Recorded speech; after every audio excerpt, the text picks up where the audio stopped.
The United States is suspending military aid to Ukraine amid a rift between the Trump administration and Ukrainian President Volodymyr Zelensky. The pause impacts $1 billion in munitions, anti-tank weapons, and other materiel.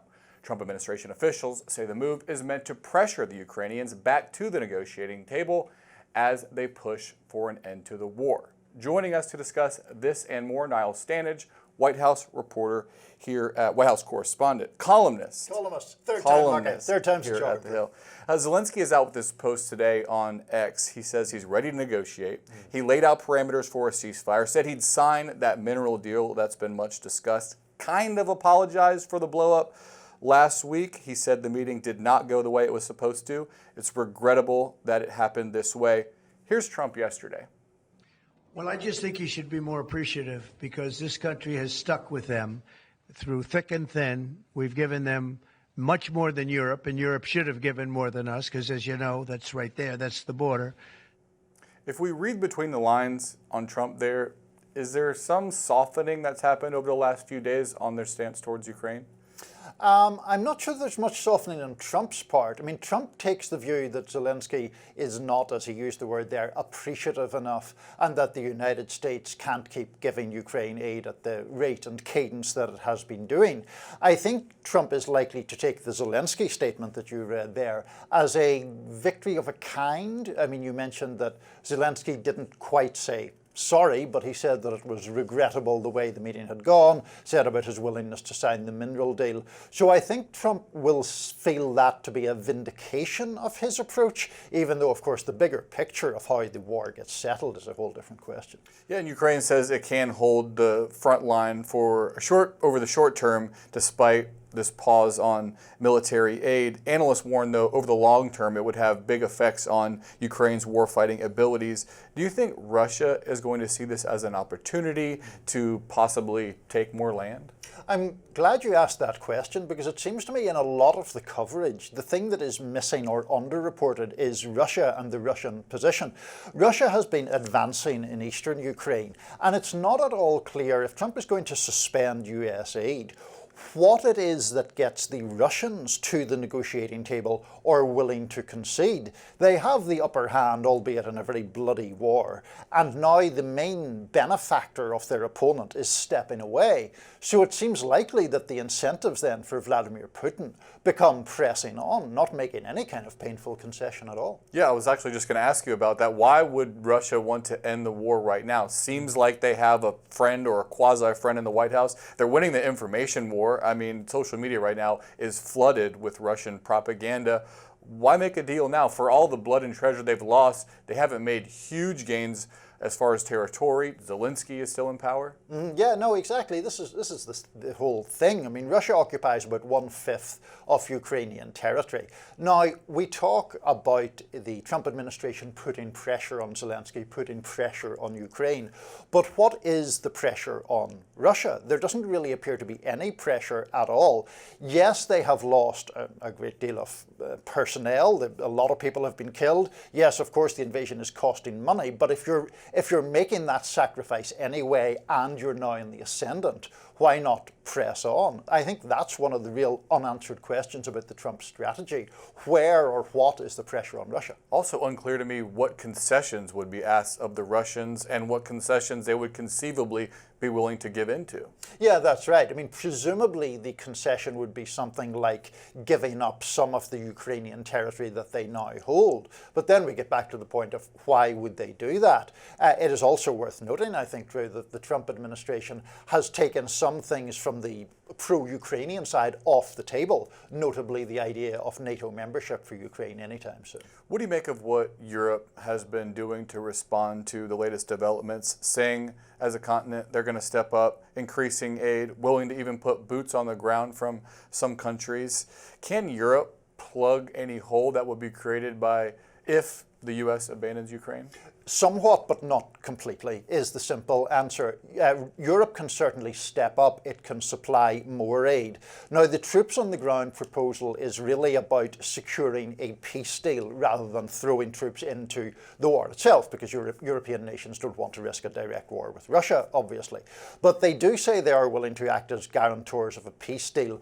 One of the big questions here, Drew, is the fact that Europe simply does not have the most high-end weaponry that the United States was supplying to Ukraine, and that particularly applies to airborne assets, both planes themselves and kind of satellites and technological equipment.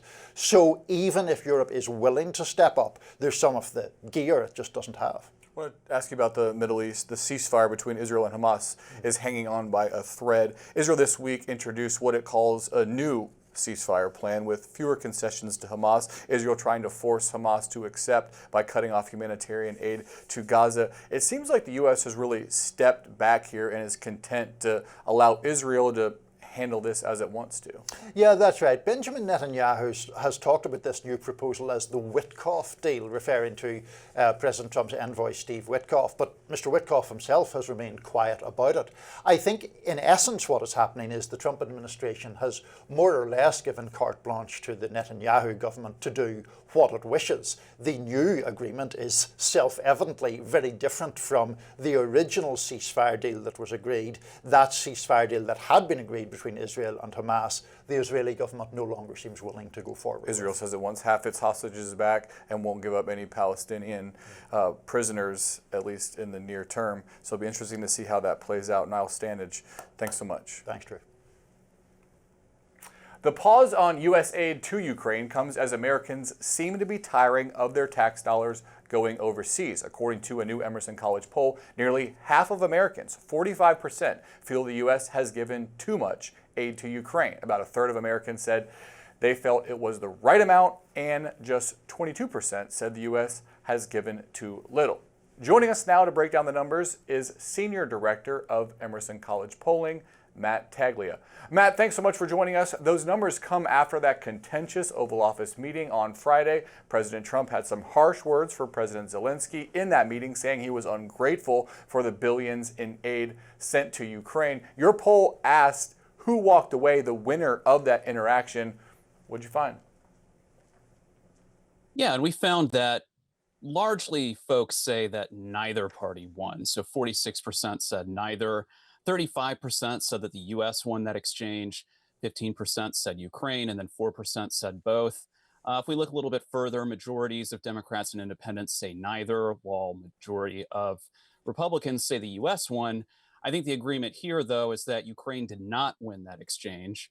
If we look a little bit further down in the poll, we can see Trump's rating of the war overall. Folks say are 41% approve, 44% disapprove. And then his rating on foreign policy is 56% poor or fair, 44% excellent or good. Nevertheless, Trump's approval here is 48% versus 43% disapprove. So that's a net of +5. That's only a slight decrease since January. So, I think the bottom line here is that while folks might not necessarily rate his foreign policy highly, they still overall approve of his job performance. And I want to highlight one other response before we let you go. According to your latest poll, more than half, 55%, say they feel it is very or somewhat likely that a third world war will break out in the next 4 years. What prompted that question, and what do you take away from those responses? Yeah, and I think it's worth measuring Americans' alarm right now during a tense moment, during a tense or following a tense meeting in the Oval Office. So as you said, 55% say that, or they think that it's somewhat or very likely that there will be a world war within the next 4 years. 45% said not very or not at all likely. If we look a little bit further, within those crosstabs, we see that scales with age. So younger folks are more likely to think that there will be a world war in the next 4 years than older folks. And then if we look at another question in the poll on NATO and whether the U.S. should pull out of NATO, 48% oppose versus 28% support. So there's not consensus there to pull out of NATO, as some have suggested. Again, opposition scales with age here. So if you're older, you're more likely to oppose the U.S. withdrawing from NATO than younger folks. I think that reflects a trust in institutions. And we see that in both of those numbers there between the war and NATO. All right, interesting numbers. Matt Taglia, thank you. Thank you. At least 3 Serbian lawmakers were injured after smoke bombs and flares were thrown inside the Serbian parliament chamber on Tuesday. Take a look. These are images from inside parliament when it was happening. The chaotic scene follows a scheduled vote Tuesday that would increase funding for university education in the Balkan country. But opposition parties said the ruling majority was planning to approve dozens of other decisions with the bill. The opposition says that's illegal and instead is pushing to confirm the resignation of the Serbian prime minister and his government. The prime minister resigned in January after the government faced mass anti-corruption protests. However, it cannot take effect until parliament confirms it. Opposition lawmakers say the government has no authority to pass new laws since the resignation, despite a rise in education funding being a key demand by the recent protesters. That's today's Daily Debrief. I'm Drew Petrimoulx. Be sure to like, share, and subscribe to the Hill's YouTube channel, and come back here soon for the intersection between politics and policy.